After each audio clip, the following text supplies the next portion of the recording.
And we are back for another episode of Fouch and Friends Zoom interviews with many of your favorite Christian music artists. Subscribe to the channel if you want to see more interviews in the future, or if you like music from a bass singer.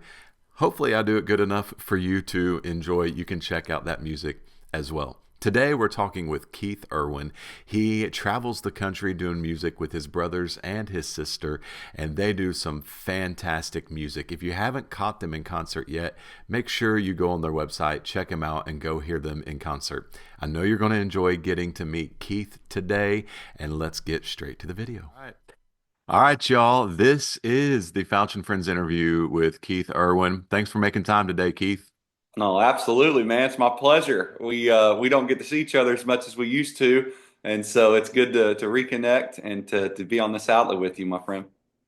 Yeah, man. I know, as a lot of folks watching have heard me say in some of the other interviews that I've done this year, Legacy 5 has pulled back their schedule, so we don't get to see as many of our artist friends across the country as we typically would. So, what has this year been like for you guys, man? Because we haven't had a chance to catch up like backstage or anything at concerts.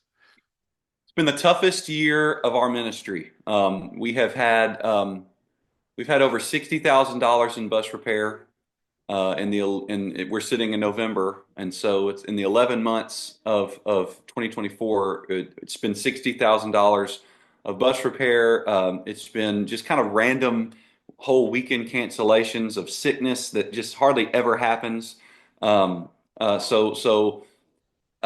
then just family and the stuff that's that happens all the time. Regardless of what you don't plan for, stuff that you may see coming. Those things have continued to happen also. And Hmm. so it honestly, if you looked at me and asked me that same question a year ago, it would have been a completely different answer of victories and things that. But we have seen our victories too. This is not a completely negative year. It's been an incredible year in so many ways.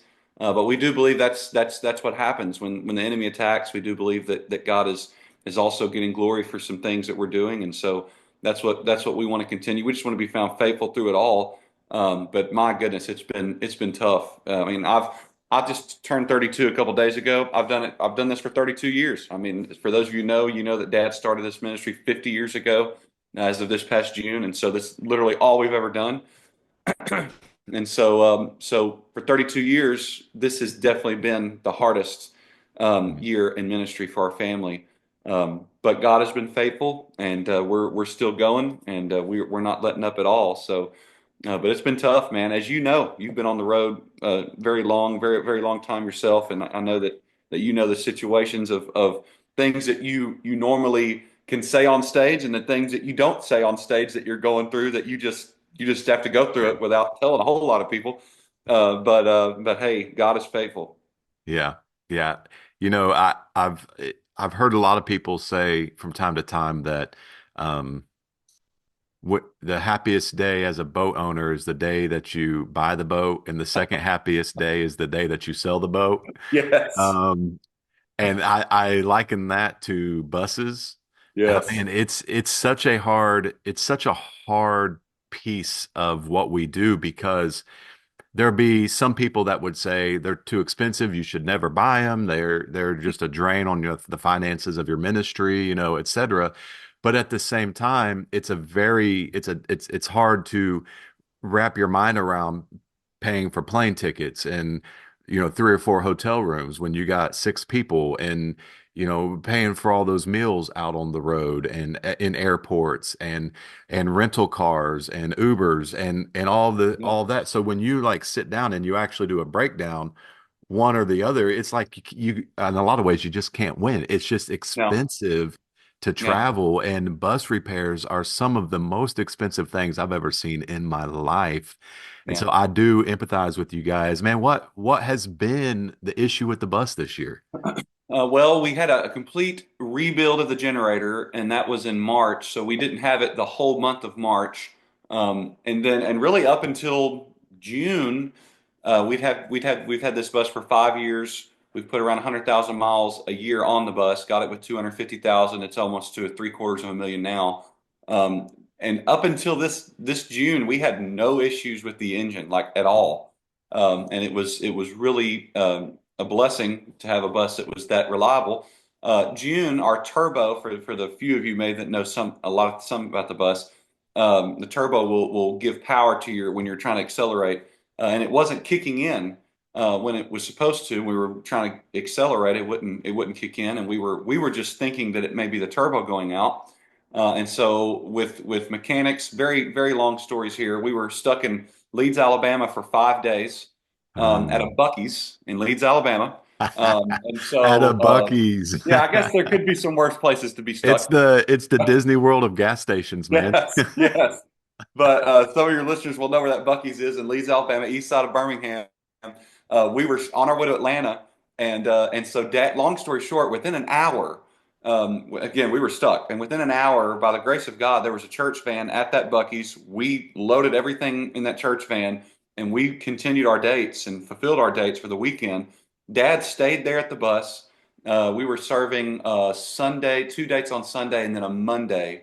I believe that so when we got back to the bus Monday night, thinking that the bus could be fixed, we found some mechanics, and really it was a Saturday when this happened, so we were just at the mercy of whoever would answer their phone. It's Sure. not like all the mechanic shops are open, and so find somebody, really the only person that would answer their phone. They came to try to work on it. Long story short, these guys were 18-wheeler mechanics. They were not pushers. They were not pusher mechanics.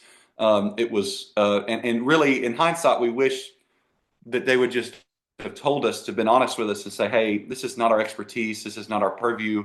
The organs of the engine are different than it would be on what we're normally working on." But they didn't, and so they just opened it up and started working on it. 4 days later, we were stuck. So after we had Dad was there 4 days. Of course, we fulfilled our dates. We were there 2 full days. Of course, people started flying back. We started finding cheap flights from Birmingham to get home, thinking that we just were sitting there for too long. Dad and I stayed. It was Wednesday until we left Wednesday evening after being stuck on Saturday, and we didn't even make it home. And so we made it to Longview, Texas, which is 2 hours east of our house. And they thought that it was fixed. Again, that we had some incompetence we were dealing with these mechanics. And so that's kind of what started this whole process. Looking back on it now, it was misdiagnosed. It wasn't ever the turbo. It was always bad fuel. We had bad fuel, and when you have bad fuel, it Wow. affects everything. And it was a long process at getting the bad fuel out of our lines. Thankfully, it never made it to our injectors. I know a mutual friend of ours, Mark Trammell. They dealt with this same thing recently. We didn't know this until last year's Quartet convention. Last few months ago, they were telling us about how it took months for them to deal with this same issue, and eventually it went into their injectors. And of course, when it gets there, it turns into a whole different finance situation. It's a very big Hmm. big fix. Thankfully, it never made it to that for us. But still, it took months to get everything cleaned out. We washed out our fuel tank, completely emptied it, and finally got it out of our lines. And literally until about 2 weeks ago is when we kind of hopefully. And really, I told we were joking with the family. So I think I need about 1,000 miles of clearance. So after about 1,000 miles, because the worst part about the whole issue was what is we would pick it up from this mechanic and they'd be like, "Yep, it's fixed. I don't see anything else." And then that weekend it break down again. And that whole picture I just painted happened 7 or 8 times. We would be stuck on the side of the road after mentally thinking and registering that this thing was fixed. And that's the worst part. I would almost rather it be gone from us for 4 months and Yeah. just get it fixed, man, and not give it back to us over Yeah. and over again, saying, "Hey, she's fixed," when it's not. Yeah. And so really, the last couple of weeks, by the grace of God, we just got back from a trip. We put about 1,000 miles on it, really. So it's worked, and so hopefully, as you know, I mean, there's always something, but can you go is the question. And Yeah. and so now it's thankfully by the grace of God, I believe we are on the other side of this, and we've made it through. So Yeah. But I mean, yeah, there's nothing. I don't want to say there's nothing worse. Obviously, there's always something worse. But when you get your bus back and it's like okay, okay, we're good. We've got that big chunk of money. It's gone. We've paid for it. It's repaired. We're good to go. And then it's like, oh no, that didn't fix it. And then you just keep sending it back. And I agree with Yep. you. It would be more convenient if you just said, hey man, just keep it until Yep. we know it's done a hundred Yep. percent for sure, Yep. because it is an inconvenience, and it's like they're going psych. Just Yeah, kidding. exactly. And Exactly. you get all of your stuff on the bus, and you get Yep. and so yeah, I get it, man. So I mean, you're sharing the negative, right? The stuff that's been the big letdown for the year. And just like when we do prayer requests, we also do praises. So share a Yes, little bit sir. about, you were talking about the victories too that you guys have had this year. So share a couple of those for us. Yeah, so I mean, just seeing God move throughout that's what back kind of reverting back to the whole last 4 months of the bus. It never failed to see God move week in and week out as this was going on in every concert and every church service. Um, that's what kept us going. Knowing the stresses of what we were facing off stage, seeing what God was doing through our ministry, through our lives, through our music, through the songs, on a daily basis. That is the full reason why we have made it on the other side of it, of all of these issues that we were dealing with the bus and every other thing. God was using us to fulfill His will through other people's lives because, as you know, we never know. I think one of the biggest mysteries of what we do is you never know what is sitting in those pews that you're singing to and what they're going through, the people that the people and the issues that these people are going through. We do what we're called to do. We get these songs and we just sing these songs and we don't know. And really, and there will be many times, many instances where we'll never know. And most of them, you would say that we'll never know That's right. what God is doing through us on stage. And that's why it's so important just to continue to do what you're doing, knowing that there are things happening. God is putting you in places that you'll never know, working in hearts that you'll never meet or never understand. And I believe that's one of the greatest mysteries and miracles of what we do.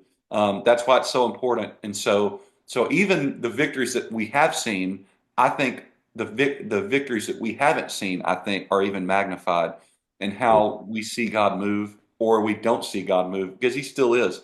Because the truth of the matter is, He can work without us, but that's what's so amazing that He chooses to use people that are just faithful. And so that's what we want to be found. And I was telling somebody this a couple days ago, talking about this bus. We just want to be found faithful. We just want to make it through, knowing that there's no quit in what we're doing. And there's been day after day. We sing it.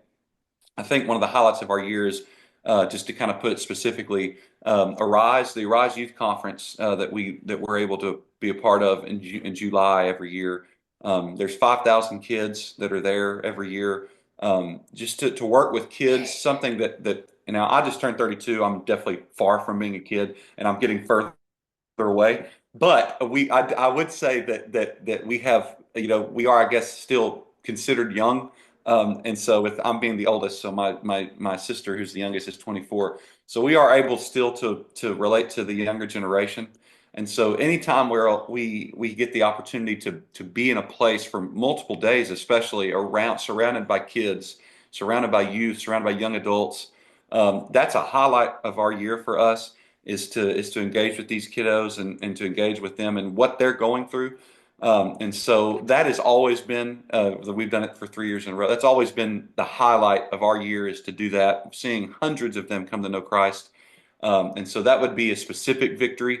But like I said, day in and day out, when we get to it's almost like there were more people that were coming up to the table saying, Mhm. "Hey, I know y'all are going through a lot, but this is what I'm going through, and the song that you sang tonight helped me, and it has Sure. helped me as I'm listening, as I'm going through what I'm going through, and I'm listening to it every day. I'm listening to it 5 times a day, and that gave us strength. That gave us purpose, knowing that we're going through this stuff off stage for a reason, and Mm. it's teaching us something. But not only that, the lyrics." that we're singing is helping other people. Yeah, and I here's my thoughts on it. It makes you relatable when you share. Obviously, everybody doesn't have the same issues going on in life at the same time, but it makes everybody come together and say, "Hey, I'm struggling with something, you're struggling with something, you're struggling with something," and we can all just agree that we all got issues. And Absolutely. it really makes us all be able to relate to each other. And you were talking specifically about, the songs that you guys sing and songs that will connect and help people get through things. Name a couple of those songs that folks that are watching, if they haven't heard much from you guys, maybe they can go to YouTube or they can go on the streaming platform and check those songs out. Just name a couple of those songs that you feel like are really speaking to folks right now. Well, the God I Know, I do believe is probably the most powerful song we've ever been given. Kenna West, Jason Cox wrote a song 4 or 5 years ago, and we do it every night.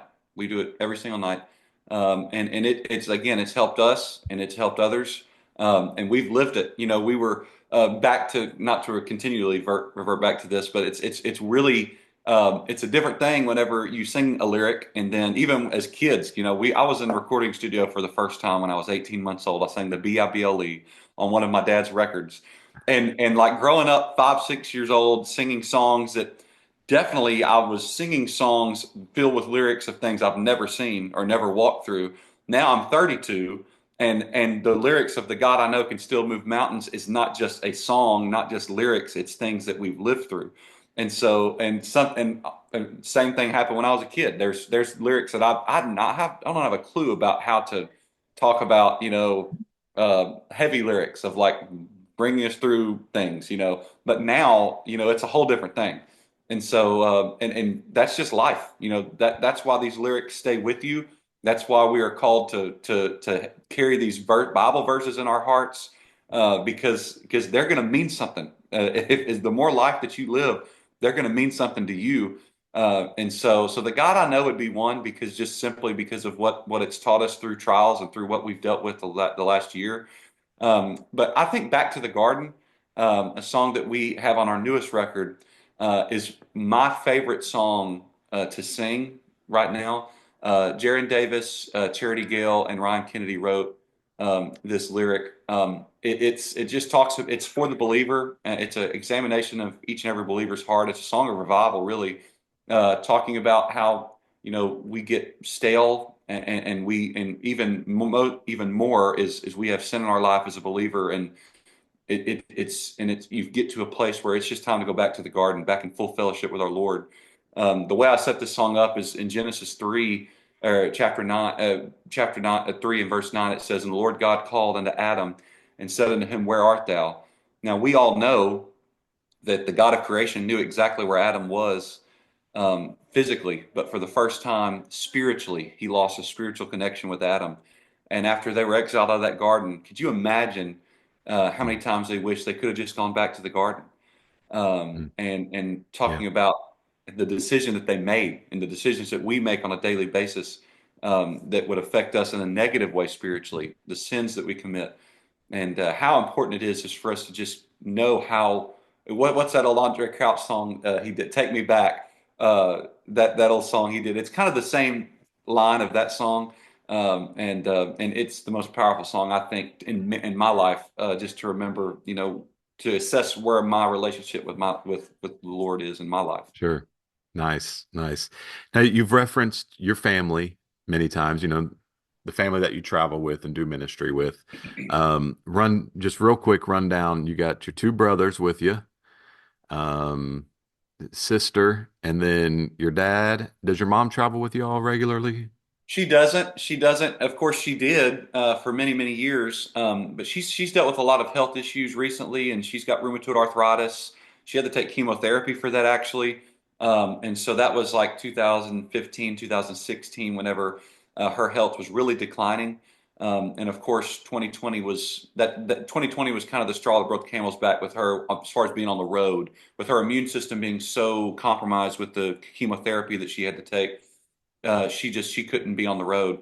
But around that time also, grandbaby started coming around, and the grandbaby stay at home. So that kind of Sure. helped mom stay at home also. Now, thank the Lord, she's her health is continued to improve in the last couple of years, and so by the grace of God. But also with the grandbabies here, that allows her to stay here and help us in a different way. Sure. As she helped us on the road so many years, now she helps us continue to do what we're called to do with watching over our kiddos. Yeah, contributing just in a different way. I like that. Exactly. Yeah. Yeah.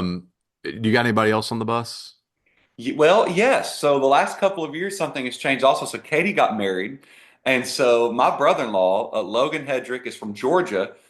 He moved of course, moved to Texas. In fact, he's an only child. So his whole family, his mom and dad moved to Texas Oh, also. wow. And Okay. so to be closer to their only son. And so he is actually an ICU nurse when he's not on the bus with us. So he's not full time. But his schedule is pretty lenient, and so most of the time, I would say he's on the bus with us. He can kind of form his schedule around it, and so when he's on the bus with us, he will either play guitar with us on stage, or he will run sound. He will be in the front Nice. of the house running sound. So he's kind of a jack of all trades, helps us in a few different ways, and he's very low maintenance. He's awesome. I think Katie outmarried herself, so she did a good job with her husband. You And you don't so normally hear that. Normally you hear it's the guys that are out punting their coverage, so to speak, is what they say. But you got it the other way around. That's great. yes, no, So that's who's on the bus. Now, who's at home for you, your immediate family?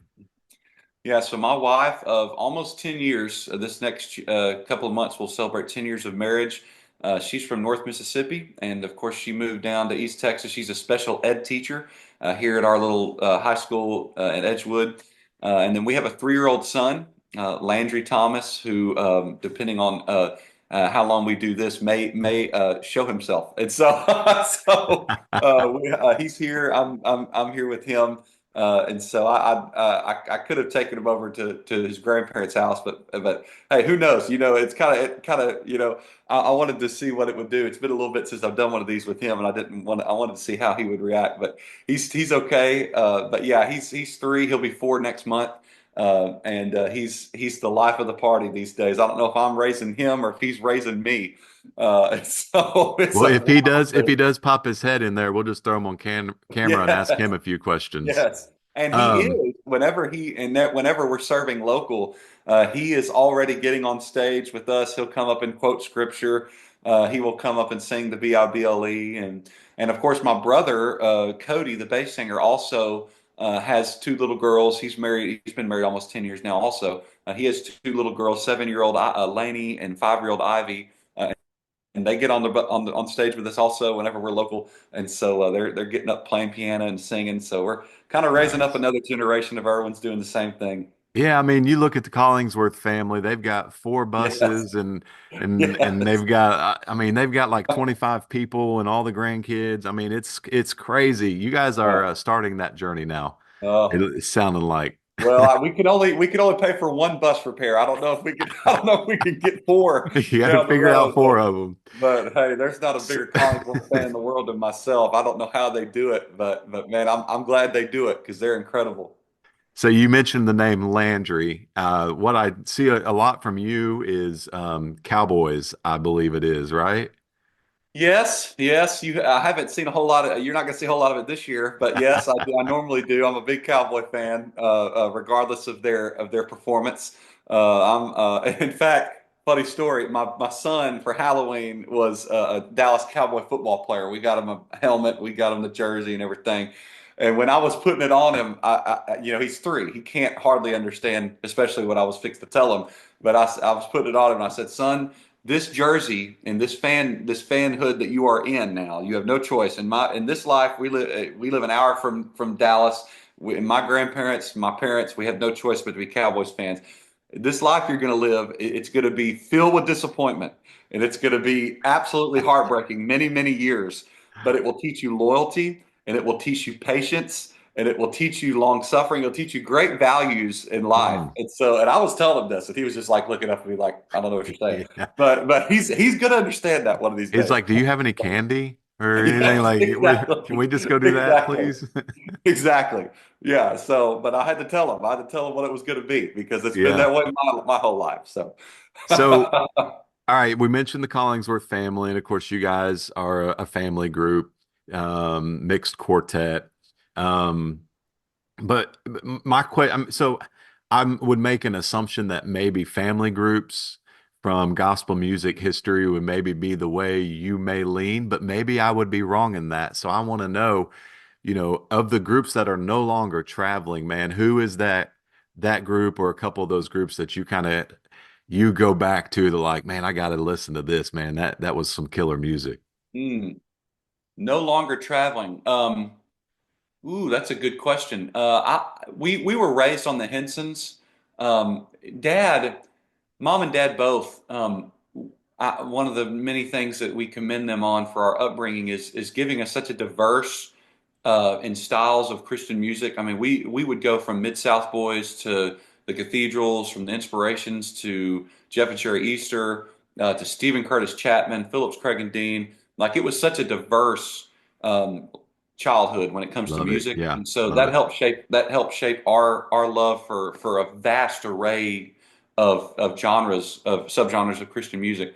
So the ones that aren't singing still, I would say Henson's. I would say Mid South Boys. Some of your listeners may know who they are, which I think they're still singing. I think I may be wrong, but yeah, that's kind of that's what we were raised on. I think Stephen Curtis Chapman, a proud Kentucky boy, I should say, I'll say, is a to me he's the greatest of all time. Like he's fantastic. I think CeCe Winans has I think that she just overtook him for Doves, but for a while he had the most Dove awards of any Christian artist. And so to me, he's the greatest of all time. Of course, he's not hung it up. He's still going. So Yeah. so I would say those would be some of my favorite. I think Dan Dean's one of the greatest vocalists in the world. One of the great. He doesn't get enough props on his songwriting also with Phillips Craig and Dean. So I would say that would be those would be of course, and they're still going also. I'm not doing a great job at answering this question. I don't know of many Well, I people mean, that. well, okay, so let me say it like this. Like, okay, so when I ask that question, normally I'm not talking to someone that's around 30 years old, right? So like Yeah, it's a little different because you didn't the groups that you grew up listening to are not necessarily no longer traveling anymore, yeah, right? Like yeah, unless you were listening to some classic groups growing up, yeah, a lot of your musical influences are probably still out there making music and traveling. yeah.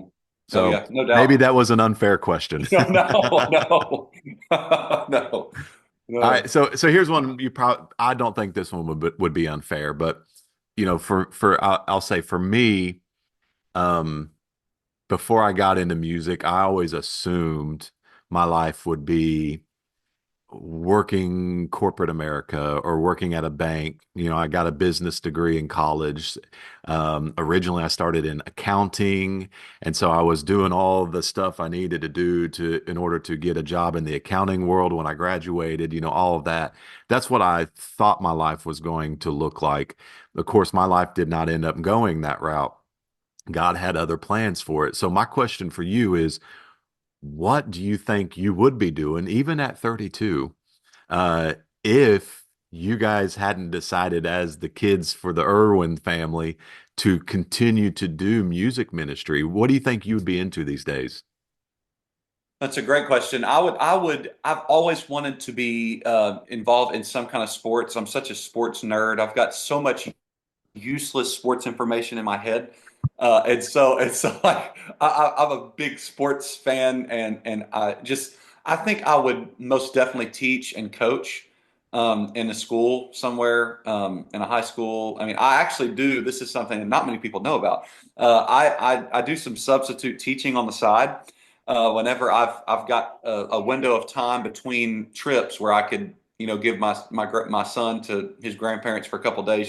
Sometimes I don't have that much time on both sides, but if I do, he'll go see his grandparents. And I'll do some substitute teaching. Now, when he gets into school, I plan on doing a whole lot more, and so I love doing it. I love being around the kids. So I would be probably some kind of a coach, or and a teacher, kind of what my wife does.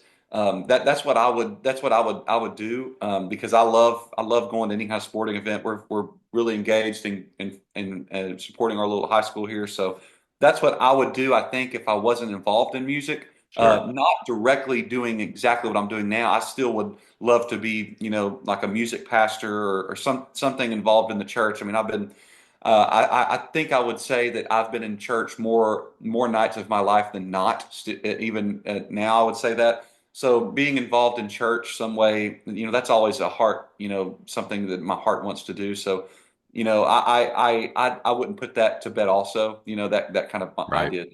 Yeah. Yeah. My thought was, I'm going to do this for a living, but at the same time, I'm going to be involved in whatever church I'm a member at. I'm going to Right. be teaching Yeah. a Yeah. Sunday school class, or I'm going to be singing in the choir, or I'm going to be involved with help. I mean, when Candace and I were first married at the church we were at in Northern Kentucky, Wednesday night, I was home a lot of Wednesday nights. And so for a long time, we were either leading or helping lead the middle school department when we were in our Wow. late 20s, early 30s. Um, you talk about some fun times, man. Oh, dude, you're a bigger man than me. I could not have done that. I Yeah, could not but have done I that. mean, that's part of it. Like, I grew up not exactly the same way you did as far as being on the road and evangelistic work or music ministry with your parents, but grew up in the church with Yeah. family and leadership positions. And so that's always something that was just ingrained in me, and something that, I just always was like, I know I'm going to do something. I don't know what that's going to Yeah. look like. Yeah. And so that was always what I figured. To me, it was be the coach of my kid's t-ball team or his little Yeah. Oh, yeah. basketball team, be active in my church, and then do whatever financially. And then you Yeah. then you go down this Yeah. road of doing music, and you're gone so much. And I'm thankful for the transition for Legacy 5 from a personal standpoint, as far as the number of dates that we're doing now, because it does give me the opportunity to be involved. Like, I was sitting last night at my son's basketball practice, Wow. a Thursday night, right? Where Yeah. traditional Legacy 5 schedule, I would have Yeah. been gone. Yes, sir. Today, we've got other activities. We're meeting with small group at church tonight. Tomorrow we've got an archery for my oldest son, and then we've got basketball games for Wow. my youngest. And then on Wow. Sunday, we're going to be involved with the worship at church, and we're going to be in Sunday school Wow. class, right? So it's like That's those awesome. things have now transitioned because we're not traveling as much. And I'm thankful to get to experience those things, because that was always a desire of mine with my Yes, family, sir. and things I had kind And of missed out on for the first 17 years of yeah, yeah, doing yeah. gospel music. Right, Um, right. so it's been a cool Well, journey. and I guess in our experience, we've always had such a weird, unique scheduling format. Dad, we still do, and even sitting here in 2024, we may still our schedule may change. I mean, you're looking at the booking agent for the Erwins, so like I've got a 3-year old, so I've got the budget in mind, and if we make that budget, I try to get that budget worked, and then I can go to these games, and so and so we don't. The Irwins have never had like a structured. I mean, we've rarely had a booking agent. We've had a couple in the past. We haven't had one now for 7 or 8 years. So the schedule of Thursday through Sunday every week has never been the case for us. So it's always different. It's always unique. And so we want to, and I'm not, this all may change tomorrow, but right now, everything's going to be different. Our schedule, we still do a good bit of just Sundays, or Sunday through Wednesday. We'll, like this past week, we did Sunday morning and Sunday night, two different places, and then we were at a Bible conference Monday, Tuesday, and Wednesday, and then we're home. So it's the same. It's pretty much gone the same amount of days, but it looks different. The format's different. You can be home, more Fridays or Saturdays, and but we've never had like a structured schedule, like a weekly Sure. schedule. Yeah. So I think that could obviously it also can't work in your favor, but I do believe it can work in our favor too, just to know the kind of budget you need, and then just kind of work on the days that you want to work, and God has always been faithful to put us in the right spots in the right times and to have us home when we need to be also. Nice, nice. Uh, Last question I have for you, I guess.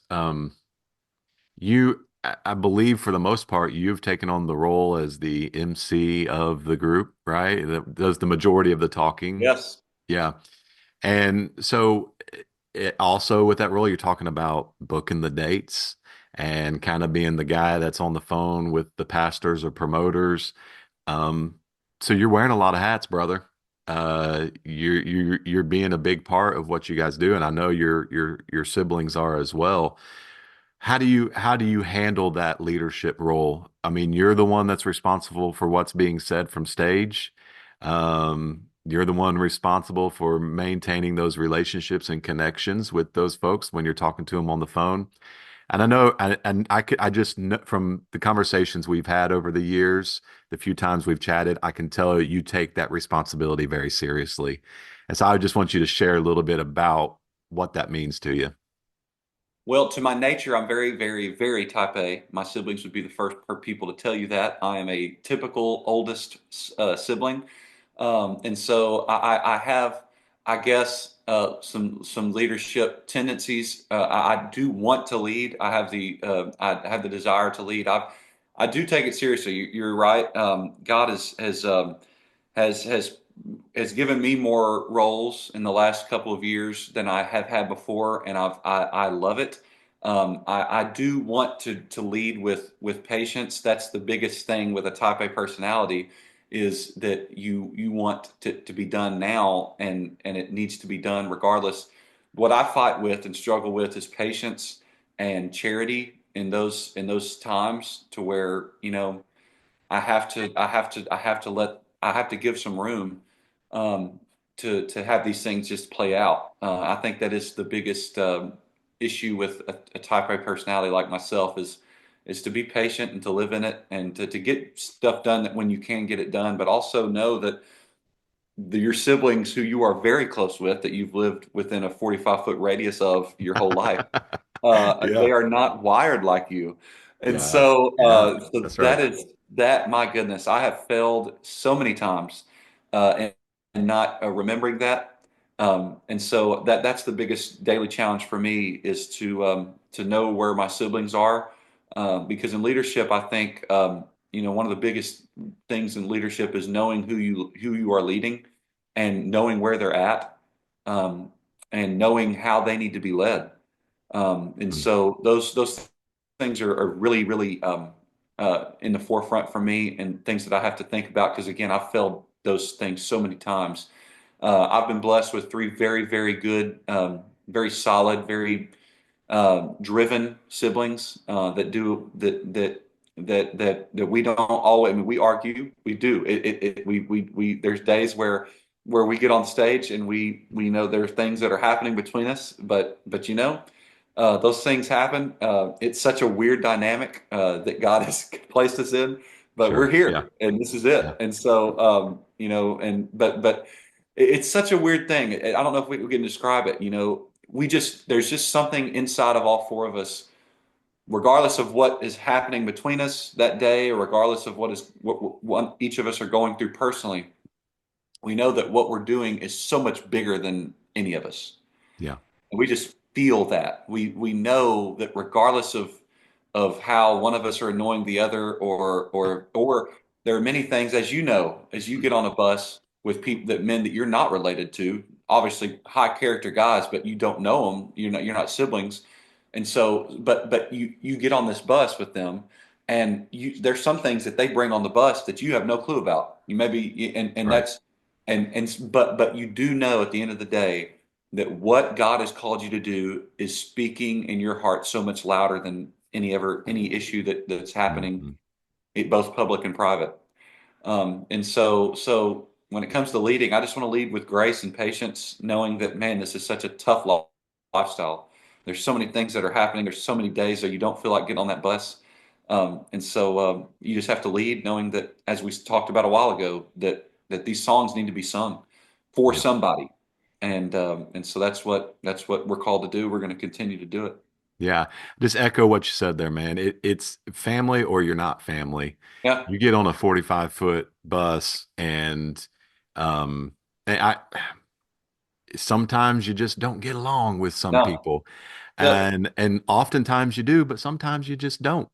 And like you said, Yep. sometimes somebody's carrying a weight that is unknown to everybody else on the Yep. bus, and it makes them act different, Yep. maybe than what they normally would. And so then maybe there's a confrontation from that or whatever. But the beautiful thing of the part the beautiful thing of that is that when you get onto stage, Yeah. it's like, okay, we are here on God's business, Yep. and we are here to sing these songs and share this message in Yep. these songs, and that's why we get on the bus. Of the most boring part, the most annoying part, the most, or well, not often least, but the most frustrating part, all of those, is the 22 hours that you're Yep. on the bus throughout the 24-hour period, right?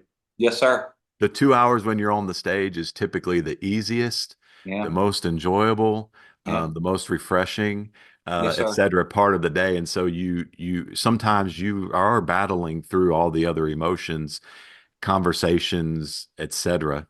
And I don't want to Yeah. make it, for folks watching, I don't want to make it sound like every bus, everybody's arguing all the time, because that's not the case. But you do go through those times just like you do in your household, Yes, sir. just like you do with your family, just like you do Yes, with sir. your coworkers that you are around at work. You go through those Yeah. times, but yet you still step on stage and you still sing the music that you love and you know can inspire, encourage, and help folks. And I love that part of it, man. Thanks for sharing your heart on that.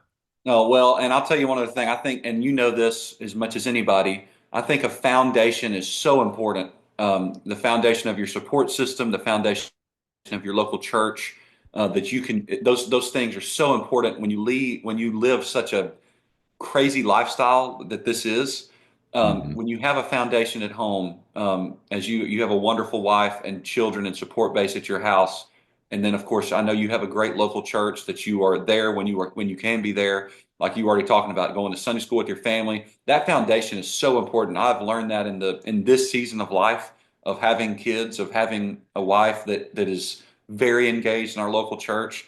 That gives you so much peace, knowing that you have a foundation behind you. I don't, Yeah. because I know there may be still people doing what we are doing that don't have that foundation. I think it's such a sensitive Yeah. time when maybe you have a young man on the road that's not married, that's kind of doesn't know what to do, that's such a, and we've all been there. I've been there. I've been on the road. 10 years ago before I met my wife, 12 years ago before I met my wife, there were so many questions, and those questions can be amplified in your mind, and it can be such a sensitive time. But to be here, where you have that foundation, and even there are people our age that don't have that foundation, and that's what you have to have, I think, in a lifestyle that we live, I should say, that I think is so important, and I'm thankful for it. I think it's something that we don't normally talk about, that we need to be thankful for the foundation that we have. Yeah. Agreed, man. Any last thoughts you want to share with the folks before we say bye to them?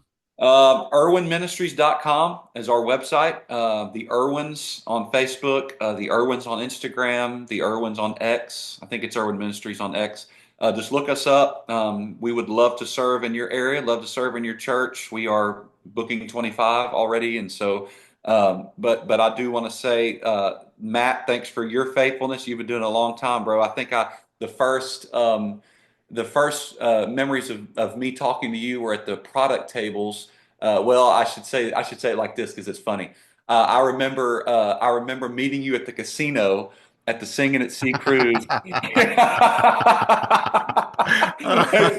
for those of you who've ever been on a Singing at Sea cruise, you know that the product tables are at the casino on the casino table. Yeah. And so that's my first recollection of talking to Matt. Is there? We all had tables on, because Yeah. on that cruise you have to kind of be at that table a lot of Yeah. time, kind of Yeah. like a mini Cortec convention. And so, but that's the first. and that was when you were sold out, I think. Yeah, that's Correct me if right. I'm wrong. But yeah, so that was many years ago. You've remained faithful, and your craft. You've only gotten better at your craft, and you're great. So I appreciate you, brother. All right, man. I appreciate it. Very kind words. You're right. Those were the sold out quartet days, singing at sea. You spent a lot of time in the casino on Yes. that cruise because that's where your merch is at for that Yep. week. Because they shut the thing down. All Yep. the artists just have all their music in there. Yep. And it's just that's where you kind of hang out for the week when it comes to the merch time. Yeah. So, Probably man, 10 plus years ago, at least. well, yeah, I've been with Legacy 5 for over 12 years now. So. Whoa, even So longer it than probably would that have been then. 15-ish Golly. ballpark. Yeah, something like that. Wow. So Well, we're still appreciate it, standing, man. man. Yeah, absolutely. Appreciate you. Hey, y'all, check out the Erwins. He gave you the rundown of where you can catch them. Follow them on socials and go see them in concerts. Thank you all for joining us today, and I'll see you next time for another interview.